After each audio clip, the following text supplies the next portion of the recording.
अस्सलाम वालेकुम दोस्तों। 6 अगस्त 1945 ये वो दिन था जब जापान के शहर हिरोशिमा पर एक बॉम्ब गिराया गया जिसका कोड नेम था लिटिल बॉय। 3 दिन बाद एक और बॉम्ब जिसका कोड नेम था फैट मैन नागासाकी पर छोड़ा गया। इन वाकयात ने तारीख का धारा हमेशा के लिए बदल दिया। लेकिन अमेरिका ने इस तरह के तबाहकुन फैसले का सहारा क्यों लिया? आज हम जापान पर अमेरिका के जौहरी हथियारों के इस्तेमाल की वजूहात का जायजा लेते हैं। यूनाइटेड स्टेट ऑफ अमेरिका में मैनहट्टन प्रोजेक्ट के तहत साइंसदान एक खुफिया हथियार एटम बम पर काम कर रहे थे। जुलाई 1945 तक न्यू मैक्सिको में बम का कामयाब तजर्बा भी किया गया जिसने बेमिसाल तबाहकुन ताकत का मुजाहिरा किया। अब सवाल यह था कि इसे इस्तेमाल किया जाए। सदर हैरी ट्रूमैन को एक अहम फैसले का सामना करना पड़ा। अमेरिकी फौजी अंदाजों के मुताबिक जापान पर रिवायती हमले के नतीजे में 10 लाख से ज्यादा हलाकतें हो सकती हैं। ट्रूमैन और इसके मशीरों का ख्याल था कि एटम बम का इस्तेमाल जापान को इतने महंगे हमले की जरूरत के बगैर हथियार डालने पर मजबूर कर सकता है। 1945 के वस्त तक जापान के शहरों पर शदीद बमबारी की जा चुकी थी और इसकी बहरिया तकरीबन तबाह हो चुकी थी। ताहम जापान के रहनुमाओं ने इत्तेहादियों के मुतालबे के मुताबिक गैर मशरूत तौर पर हथियार डालने से इनकार कर दिया। वो बेहतर शराइत की उम्मीद में खड़े थे। इस तातील ने ट्रूमैन को एटम बम के इस्तेमाल की इजाज़त देने पर मजबूर किया। 6 अगस्त 1945 को हिरोशिमा पर बॉम्ब गिरा दिया गया जिसके नतीजे में 70,000 लोग फौरी तौर पर हलाक हो गए। 3 दिन बाद नागासाकी को इसी किस्मत का सामना करना पड़ा और वहां पर बॉम्ब गिराया गया जिसके नतीजे में 40,000 लोग वहां पर भी फौरी तौर पर हलाक हुए। तबाही के सरासर पैमाने ने दुनिया को चौंका दिया और जापान को घुटने टेकने पर मजबूर कर दिया गया। 15 अगस्त 1945 को जापान ने हथियार डालने का ऐलान करते हुए दूसरे जंगी अजीम का खात्मा किया। अगरचे बहुत से लोग ये दलील देते हैं कि बमबारी ने तवील जंग से बचकर जानें बचाईं, दूसरों का ख्याल है कि जौहरी हथियारों का इस्तेमाल गैर ज़रूरी और गैर इंसानी था। ये फैसला तारीख के सबसे ज़्यादा ज़ेर बहस मौज़ूआत में से एक है क्योंकि इसमें लाखों लोगों की जानें ज़ाया हुई, लाखों लोग ज़ख्मी हुए और कई सालों तक लोग माजूर पैदा होते रहे। तो चलते हैं इसके हक़ाइक़ की तरफ कि अमेरिका ने बग़ैर सोचे समझे इतना बड़ा कदम क्यों उठाया, हालांकि इसे ये कदम उठाना नहीं चाहिए था। 7 दिसंबर 1941 ये इतिहास का वो आखिरी दिन था जिसके बाद दुनिया का नक्शा हमेशा हमेशा के लिए बदलने वाला था। यूएस नेवी की बेस पर एक आफत टूटने वाली थी जिसका अंदाजा किसी को भी नहीं था। बैटलशिप में मौजूद एक अफ्रीकन अमेरिकन बावर्ची डोरिस मिलर सूरज निकलते ही नेवी ऑफिसर्स को नाश्ता सर्व करता है और उसके बाद उनकी लॉन्ड्री जमा करने के काम पे लग जाता है। सुबह के ठीक 7:57 पे डोरिस को एक सायरन सुनाई देता है। वो सायरन कोई भी अपनी सर्विस के दौरान नहीं सुनना चाहता।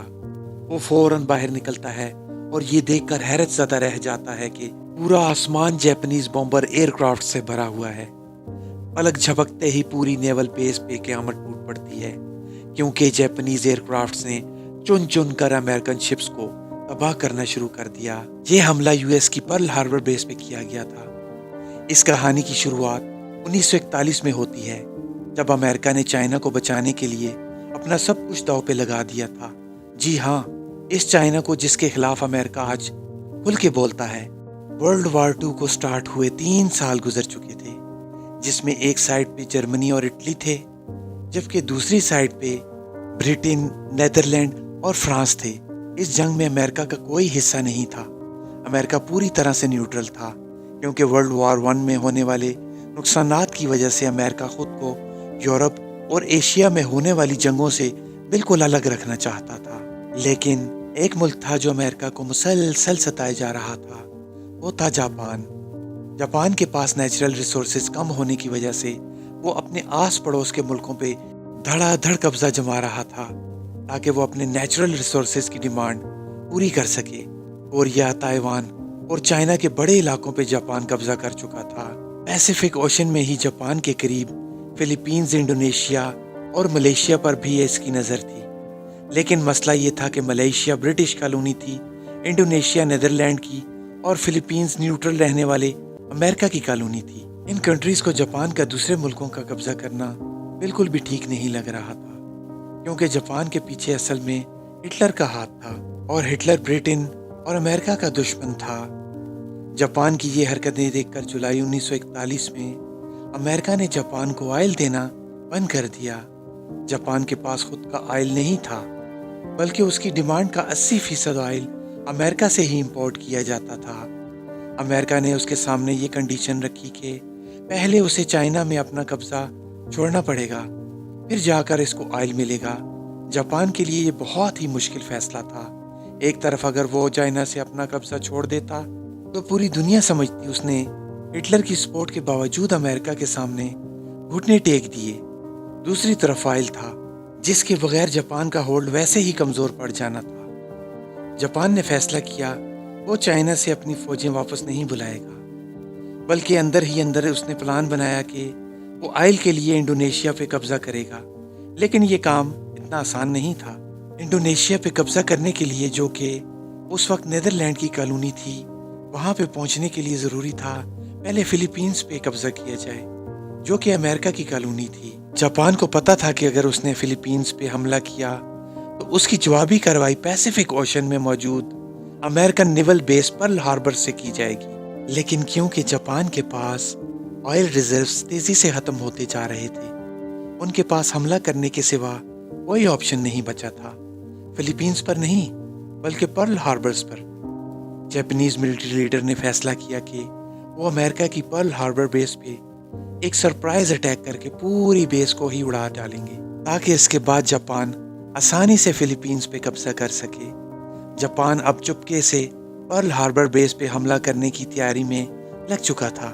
اس نے اپنی فلیٹس تیار کرنا شروع کر دی، جس میں 2 بیٹل شپس، 39 سب میرینز، 30 ڈسٹرائرز اور 414 بمبر ایئر کرافٹ شامل تھے۔ ان ایئر کرافٹس کو 6 ایئر کرافٹ کیریئرز کے ذریعے پرل ہاربر کی طرف روانہ کیا گیا۔ دوسری طرف پرل ہاربر پر کھڑی امریکن فورس کا اندازہ لگایا جائے تو اس میں 8 battle ships, 59 anti aircraft ships, 4 submarines, 390 aircraft شامل تھے۔ دیکھا جائے تو امریکہ کے پاس جاپان کا حملہ ناکام بنانے کے لیے کافی فورس موجود تھی، لیکن اس کے لیے ضروری تھا ان کو پہلے سے اس حملے کی انفارمیشن مل جائے۔ پر جاپان یہ اٹیک ہر طرح سے سیکرٹ رکھنا چاہتا تھا، اس لیے جاپانیز کمانڈر نے یہ فیصلہ کیا کہ حملے سے پہلے وہ کسی قسم کی بھی وائرلیس کمیونیکیشن سے دور رہیں گے۔ جاپان سے نکلنے والی فورس 8000 کلومیٹر کا فاصلہ طے کر کے اب پرل ہاربر سے صرف 370 کلومیٹر دور تھی، اور یہ وہی پوائنٹ تھا جہاں سے ایئر کرافٹس کو حملہ کرنے کے لیے ٹیک آف کروایا گیا۔ یہ ورلڈ وار 2 کا سب سے بڑا حملہ ہونے والا تھا، جس میں امریکہ ابھی تک شامل ہی نہیں تھا۔ 7 دسمبر 1941 کی صبح 7:57 پہ 350 جاپانیز ایئر کرافٹس نے پرل ہاربر پہ 2 الگ الگ گروپس میں دھاوا بول دیا۔ امریکنز جو اس حملے سے بالکل لاعلم تھے، ان پر تو جیسے قیامت ہی ٹوٹ پڑی تھی۔ جاپانیز ایئر کرافٹس کے پہلے گروپ نے گولوں کی بارش شروع کر دی تھی۔ 45 منٹ تک وہ پرل ہاربر پر حملہ کرتے رہے، پھر واپس چلے گئے۔ پہلے تو یوں لگا جیسے حملہ ختم ہو چکا ہے، لیکن 10 منٹ بعد بمبر ایئر کرافٹس کا دوسرا گروپ آیا اور بچی کچی نیول بیس کو بھی گولے برسا کر تباہ کر دیا۔ پورے 1 گھنٹے اور 15 منٹ تک یہ حملہ جاری رہا، جس میں جاپان کا پلڑا بھاری تھا، ہر طرح سے بھاری تھا۔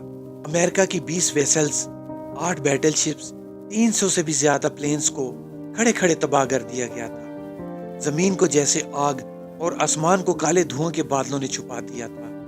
شروع میں جس باورچی ڈورس ملر کا ذکر کیا، اس نے اپنی تباہ شدہ شپ میں بہت لوگوں کی جان بچائی اور پھر بغیر ٹریننگ کے مشین گن پکڑ لی اور حملہ کر دیا۔ اس اکیلے نے 6 طیارے مار گرائے، جبکہ اس حملے میں جاپان نے ٹوٹل 29 ایئر کرافٹس کھوئے تھے۔ ڈورس ملر پہلا افریقن امریکن تھا جس کو بعد میں نیوی کراس دیا گیا۔ یہ ایوارڈ یو ایس نیوی کا سب سے بڑا، جبکہ یونائٹڈ اسٹیٹ میں میڈل آف آنر کے بعد دوسرا بڑا ایوارڈ ہے۔ 1 گھنٹے 15 منٹ بعد جاپانیز ایئر کرافٹس واپس چلے گئے، لیکن وہ اب امریکہ کو بھی اس ورلڈ وار 2 میں دھکیل چکے تھے۔ وہی امریکہ جو اس حملے سے پہلے اس جنگ میں شامل ہی نہیں تھا۔ یہ تھی امریکہ کی جاپان پہ حملے اور بام اٹیکس کرنے کی وجہ۔ امید ہے آج کی ویڈیو آپ کو پسند آئی ہوگی۔ ویڈیو کو لائک، چینل کو سبسکرائب کرنا مت بھولیں تاکہ میری حوصلہ افزائی ہو اور میں ایسے ہی اچھی اچھی ویڈیوز آپ کے لیے لاتا رہوں۔ ملتے ہیں اگلی شاندار ویڈیو میں۔